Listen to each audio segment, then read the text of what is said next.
Okay. Please state your name and organization affiliation. My name is Jim Gawel, and I'm an associate professor at the University of Washington, Tacoma. Thank you. So what is environmental justice?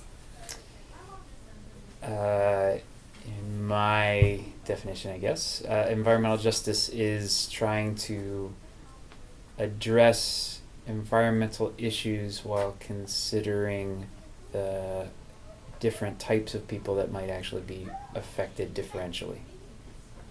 Okay. Want a definition? Who benefits from environmental justice? Who benefits from it? So if it is justice and not injustice, I would say that the people that are normally on the fringes of society, people that are in low income areas, and usually it's about low income or people without political clout are the ones that are hurt, and so therefore they are the people that usually benefit most.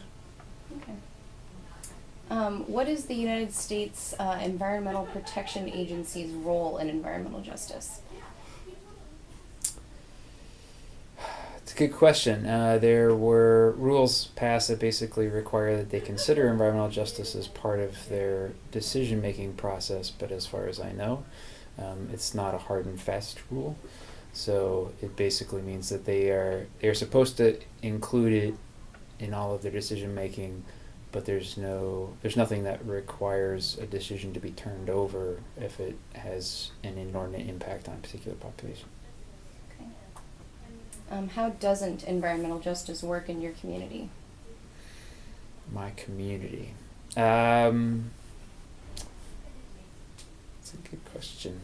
I would, kind of thinking myself as Tacoma overall, I think that what ends up happening is that the biggest thing in our community really has to do with transportation and air pollution. I think that the air pollution is the biggest problem I think we have around here, and I think that low income areas that live around I-5 corridor and near the big commercial corridors are the ones that actually end up getting hurt sort of most around our community. Okay. Do you have any suggestions for what would need to change for those to be less unworking environmental justices? That's a weird way to put it. It's okay.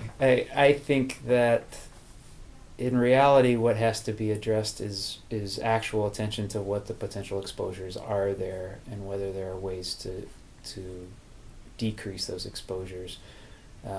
I think the fact that some schools are right over top of I-5 is a bad thing, and those are some of the things that actually could be addressed, I believe. You can't up and move everybody, but you could potentially look at plantings and things that actually decrease particulate matter and air pollution sources. So. Okay. How would you summarize the connection between environmental justice and environmental sustainability? To me, for something to be considered sustainable, it should be just at the same time. Otherwise, you're looking at sustainability for only part of the population. So I think that you have to look at whether something will work for everyone or not. How about the connection between environmental justice and environmental health? Again, I think that environmental human health issues really are related. Usually you end up with a population that's more at risk because environmental justice is not really considered in the process. In your opinion, how is environmental justice useful to you in addressing the issues in your community? I think the concept is there to use. How it can be applied is tougher. I think the problem is that people try to blame the population at risk.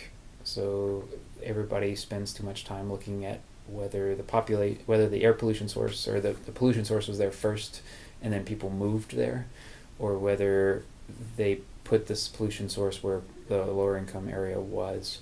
And in reality, it doesn't matter which way it came around. I think thinking about how you safeguard the health of people in the most affected areas means that you're doing a better job at sort of considering health overall.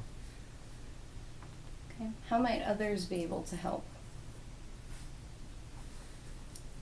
Others where? Yeah. Anywhere? In the community. Yeah, in the community.